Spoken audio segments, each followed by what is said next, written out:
no? Okay, punta tayo dito sa Pro Liga na logo. So, Pro Liga logo, you know, kulay orange, may volleyball dito, volleyball.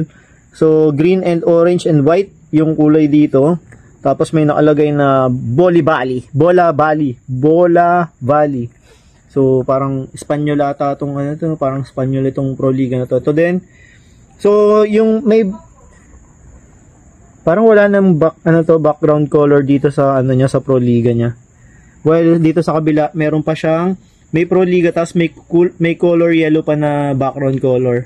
Official ball, then official ball. Tapos yung logo ng PBBSI na may net, halos parehas, kuwang-kuwa, no? Kuwang-kuwa rin to, kuwang-kuwa dito. Yun lang, doon lang nagkatalo sa background na ano, na color. May yellow pa to, may light yellow pa to.